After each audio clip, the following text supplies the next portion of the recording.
Hello and welcome, I'm Arumba, thank you for joining me. Let's try FortressCraft Evolved. Right, so this is a new game. Well, it's not really new, it's actually been out for a couple years. It's been in development for a few years. It's been in parallel development to some of the games that I really like say Factorio. And it is a open world, kind of automation-based, exploration-based, kind of Minecraft-y, blocky feel type game. Let's go ahead, we'll start a new world. And we will just dive right in. I'll give you a few examples of what we're looking at here. Let's go world over here. We'll go world today. We'll make it a survival world. Sure, sounds good.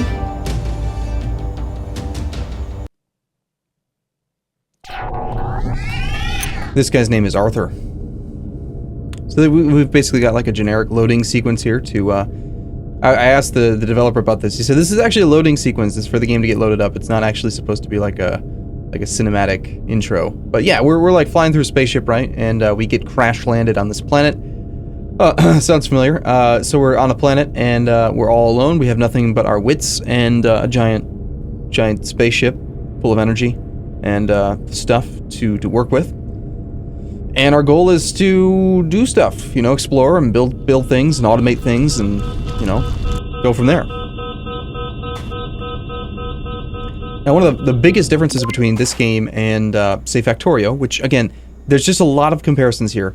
It's not based on Factorio at all. It's just kind of, they were both developed at the same time, but, like, I'm going to draw a lot of comparisons there because that's where most of the people who are watching this are probably coming from videos that are also on my channel, and I've played a lot of Factorio, right? So, one of the biggest differences between this game and a game like Factorio, you'll notice right away, is that this is in 3D, right? So we are actually in the world. We are not looking at a 2D top-down game. So let's do the tutorial real quick. Press E to add resources to this CPH to make power, right? CPH is the central power hub. Will automatically convert the most efficient resource from your inventory when you press the add resources button. So we've just given it some coal. It's going to do whatever there. Now, if you look up here, it wants us to charge our suit from the PSB. PSB. That would be this thing. Press Q, hold Q to fill your suit from this power storage block. PSB. Acronyms, right? Okay, power up the Ore Extractor. Press E, then add power to this extractor. Okay?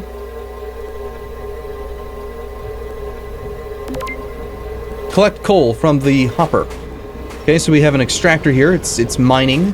This is a coal block. It's an actual vein of coal, right?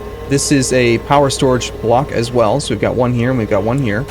And this is a hopper, right? So this is where it's like a chest.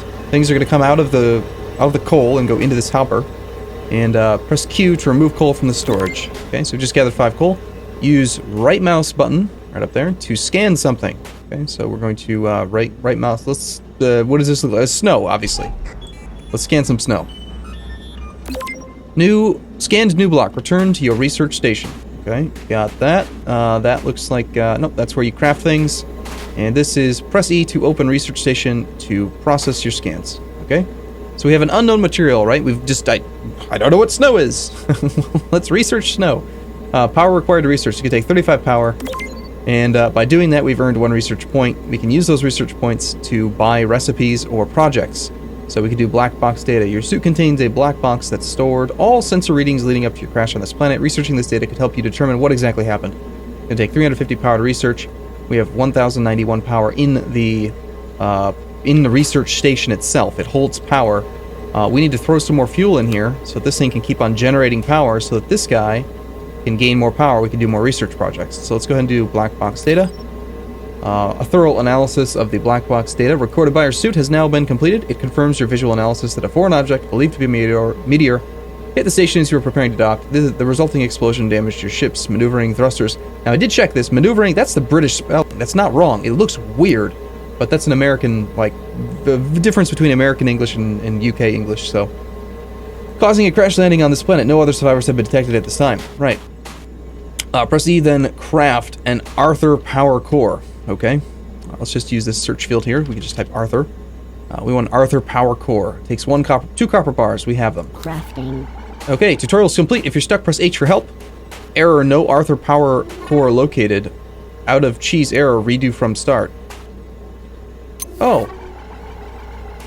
Right, okay, well, whatever that means. Now there's like this like faint highlight here telling us that it'd be a good idea to build some conveyor belt. So let's just follow the tutorial here. So now it's going to come out of the mining thing into there, and then this thing is going to go over here. It's also suggesting we build another like hopper here. If we build a hopper there, then it will automatically feed this machine, this central power hub, with coal so that it will continuously generate power. It also wants us to build a energy transfer beam from there to send power over to this miner. Now, I don't know that that's really necessary. This is the initial starting coal deposit, and it's not going to give us a huge amount of resources, so it's not really a big deal. That little dude right there is named Arthur, and he is kind of like your tutorial helper dude. He's telling us to press H. Got it? Okay, now shut up. Go away. You can press the left tab, or is it... yeah, left tab makes him go away, which is pretty much what I always do. Just go away. Get out of here. So, yeah. Now, one of the coolest things about this game is the fact that we can shoot grappling beams. Yeah. We're Spider-Man. Right? So, you see something that's far away, right? Like, you got these things over here. We've got some things over here. That's how long that thing took to land. Nice snow effects. But if you shoot like a grappling beam over there, you fly through the space, through the sky. It's pretty sick, right? I think so. That's what happens when you fall. Yep, so... right, so we need to scan things. So let's go ahead and do the ore scanner. We're going to press the left mouse button now to ping unknown objects, which is going to be pretty much everything at this point, but we'll do it anyway. We just pinged and said, okay, where's stuff that we don't recognize? So there's a whole bunch of ore or something beneath us that we don't recognize. Let's go ahead and dig out some ground and see if we can find what it's talking about. Unknown block detected. Press M to switch to ore scanner. I'm guessing it's dirt. Yes, it's probably going to be dirt. Let's go find some research thing here. Unknown material. It's dirt. Yeah, I was right. It's dirt. Cool, okay. Ping unknown again. There's more stuff we don't know about here. Where was that little hole that I just dug? It was over here. Let's dig deeper. Must dig deeper.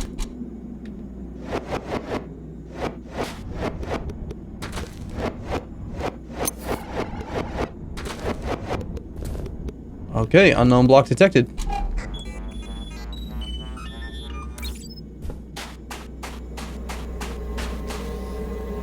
This one's worth 2 research points. Cool. Okay, this is rough-hewn rock.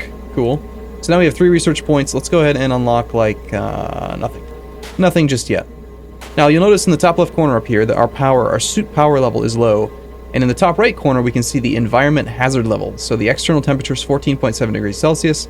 The suit's internal temperature is 18.9, so we're a nice little comfortable near room temperature. We're using 0.9 power per second to maintain the levels inside the suit. It's very cold out, right? And if we go too far away from like heat sources, then the battery use rate, see now it's up to 1.2, goes up. And if you stand too close to things that are hot, then it gets worse. So for example, let's say we want to throw down like a torch. As a torch, it's going to generate some heat for us. So right now, we're cold. That's why that one's flashing. In a moment, because we're standing next to a torch, it takes like a second or so for the torch to turn on. Now our battery usage is actually going even higher because we're standing on a torch. It's hot, right? So we want to stand like within like 2 tiles is like the optimal distance for a torch. Now our battery usage rate is all the way down to like 0.2. And I've seen it, depending on where you stand, you can get down to like 0 or 0.1. So this is perfect. We're very comfortable right here, which is nice. But more importantly, we need some power. So we're going to remotely steal power from this power storage block to power up our suit. And then we'll go ahead and continue scanning and pinging and stuff. So we don't know what we clearly don't know what a tree is. So let's go like that, and then we will scan from a long distance. Let's scan the wood. Basically, in the beginning, you want to kind of just like scan everything. Can we target that guy from here? Probably not. Let's go ahead and just head over there.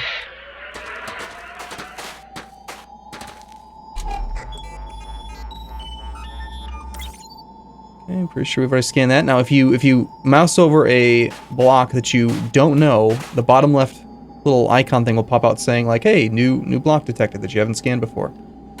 Now, one of my favorite things, like I mentioned, is this grappling hook feature. Block has been scanned but not yet researched. And so what you can do is if you are flying through the air, you can press the space bar to let go. So you can just use it to hop around a bit. Every time I do that, I'm breaking the bones in my ankles. It's disgusting, but you do recover your HP over time. So I feel like it's a, it's a resource that you can spend. Broken ankles, sounds good. Alright, what do we have in our inventory right now? We've got 3 ore extractors, 4 torches.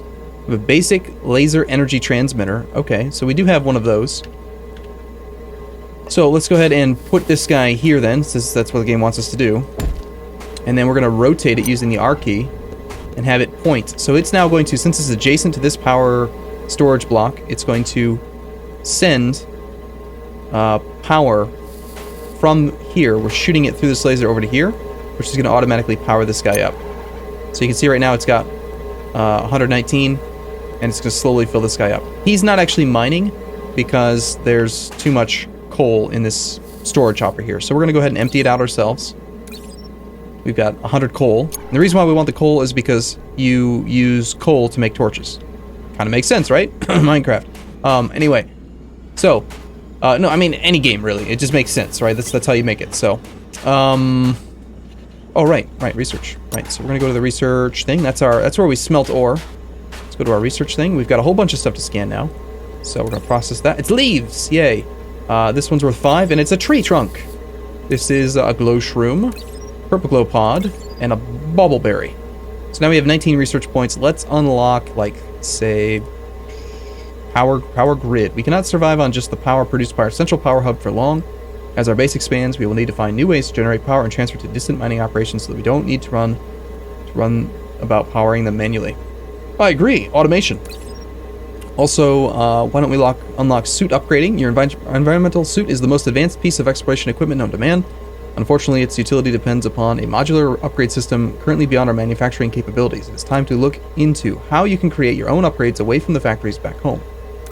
Okay, let's do that. And now this thing doesn't actually have enough power.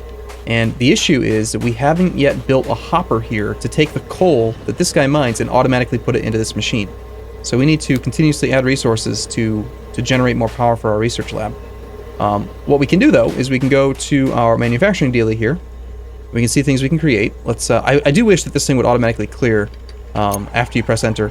Like, show you the stuff, but then the next time you open it, it should be empty. But it's my minor complaint there. So we can make a mini hopper. Entry-level storage solution stores up to 10 resources, but transfers very slowly. This takes copper and tin. Logistics hopper only stores 2 resources, but transfers faster than a mini hopper. Fast enough for a basic ore extractor. Consider using them in parallel. And then a regular storage hopper stores 100 resources and transfers quickly. Used to automate other machines, set permissions appropriately to ensure correct material flow. See handbook entry. This one costs a lot more. Costs us iron bars, tin bars. So let's go ahead and go get some copper and tin so we can make another storage hopper. And to do that, we're going to ping some more. Okay, we found something down here. There are resources below us down here. It's way too hot next to that, right? That is like a slug thing. So clearly, if it's not friendly, it's dead. Kill all the local wildlife, right? Basically, just what you do. Okay, we got something in there.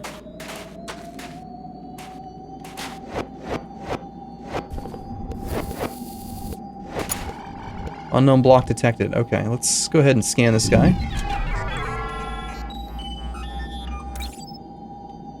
Okay. Some other deposits down that way. And now there are ways that you can scan things, like looking for specific ores. Let's see if we can get a tactical shot here.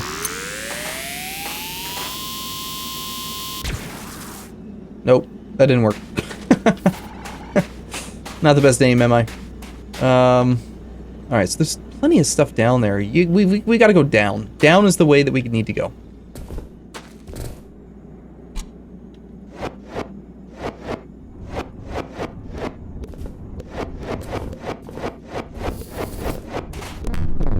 Okay, so we found something, right? When you try to dig this stuff like here, you're gonna get rubble, right? So we need to scan this.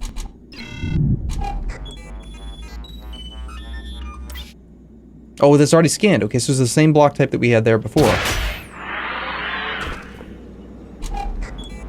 Scanning an coal ore vein. We can see that there's 270,080 units of coal in that block. That's good. That's a lot of coal.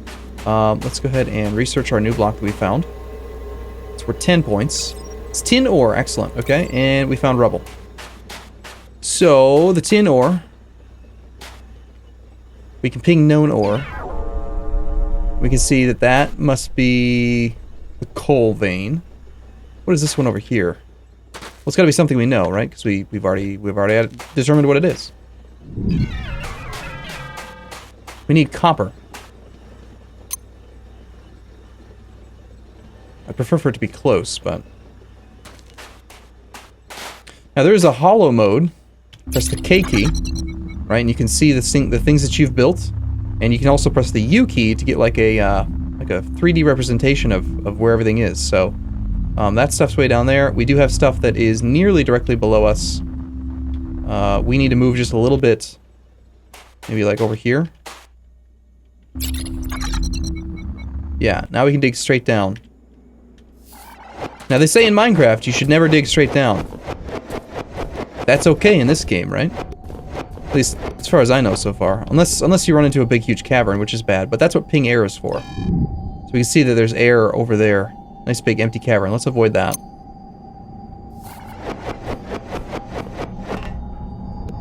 There we go. So we've hit this resource. It's very dark down here. Let's throw down a torch. We'll kind of dig this in a little bit. Torch there, so we have a little bit of light. We also have the L key to turn on a flashlight. This drains power very rapidly. Look at the power meter up there. So we don't really want to use that. We'd rather use torches. Okay, let's scan this. Okay, we don't know what this is yet, and we can just dig our way or grapple our way right out of here. And we should probably indicate that that's where the hole is. Let's go ahead and do a little bit of building then. Just so that I don't accidentally fall into this hole. One thing that's really cool is you can middle mouse click on any block and it will select it for you. So like, for example, if we want to put down regular dirt, you just middle mouse click. And now we can make a dirt wall. You have to have the dirt in your inventory, right? It just makes it easy to select. You don't have to look through your inventory to find stuff. I did just accidentally put dirt way the hell over there. Whoops. You have like infinite range in how far you can... basically, if you can see it, you can interact with it. So there, we have our little entrance to our cave here. Let's go ahead and put a torch. Maybe we'll put one over here. And maybe we'll put one here. There we go. Looks nice. Okay.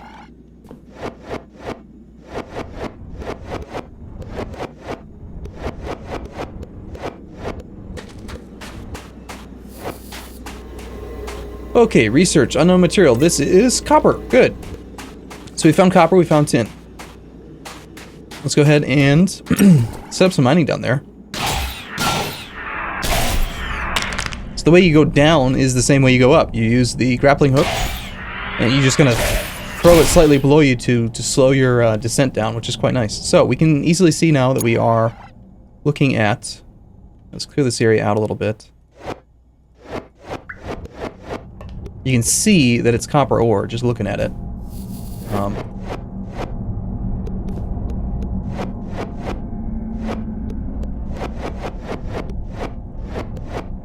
Oh, we found a cavern. And a big, huge spider guy. Okay, well... I don't really want to mess with that. I don't actually think that's a bad guy, but I haven't really gotten far enough into the game to know exactly what his job is or what he does. So we've got our access point up there. We could probably put in another torch, no problem. And let's go ahead and set up a mining thing right here. I'd prefer for it to not be directly underneath us, but it probably won't hurt. Let's put it like right here. So we will put a ore extractor there, who's going to immediately complain about low power. We will manually throw some power into him for now. We don't have any storage hoppers for him. We do have a logistics hopper, a singular logistics hopper. Oh, you know what? It gave us one to start with. So,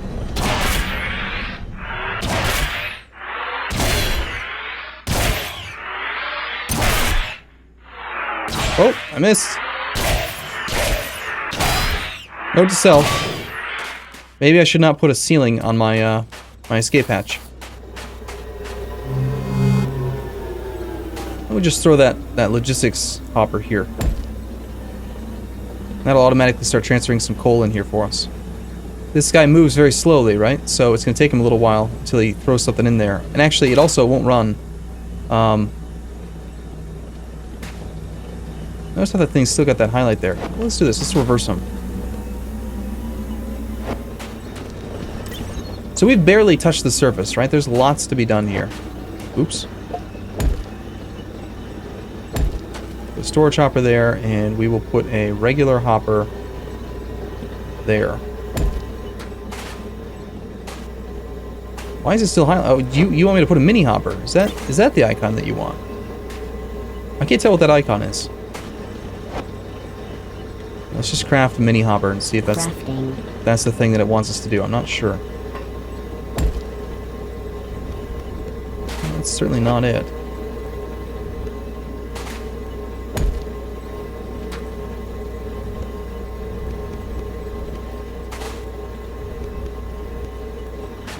Well, it should work just fine. Crafting.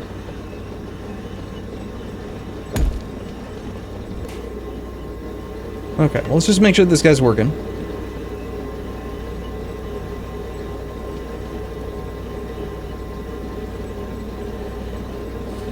There he goes. There's some coal.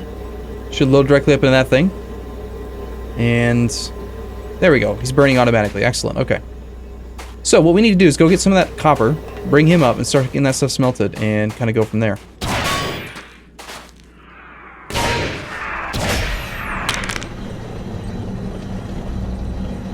Okay. Right.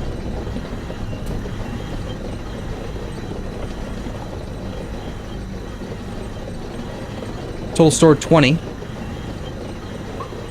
And you cannot interact with these, so we can't just use this as like a hopper. Okay, so we need to actually have a hopper here adjacent to you. Some sort of a hopper to be able to get anything out of that. So it looks like we're kind of strapped for resources here. I believe in a previous version you were able to do that.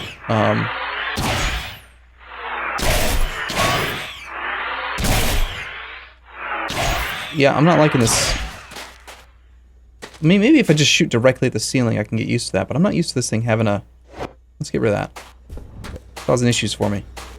I want a larger storage hopper for that thing down there. I think it's even more important than feeding resources to this guy for now.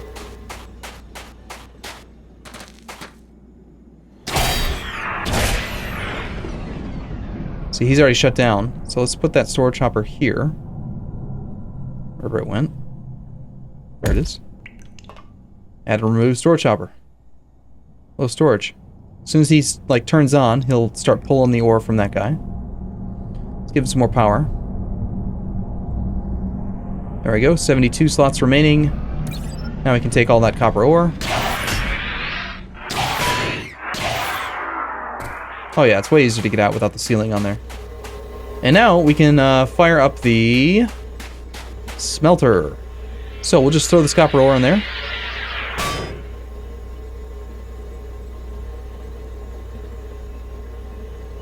I'm adding the ore. Add ore. There we go. And it's going to make copper bars for us. First thing it's got to do is heat up to quite a high temperature, 1139 degrees Celsius, and then it's taking a lot of power. 8 power per second right now is the draw rate that it's using. So we're going to want to keep the power coming in, and we will go from there. So let me do one thing real quick. We'll switch over to my other save game, if it'll let me switch games. Nope, we can't. We can quit to desktop. We cannot quit to menu. All right, that's cool. Well, anyway, I'm gonna wrap this episode up here. Do let me know in the comments down below if you want to see more FortressCraft. If this is the kind of game that you'd be interested in, and we will move on from there. So, as always, thank you for watching, and I'll look forward to seeing you again in the next episode. See you soon.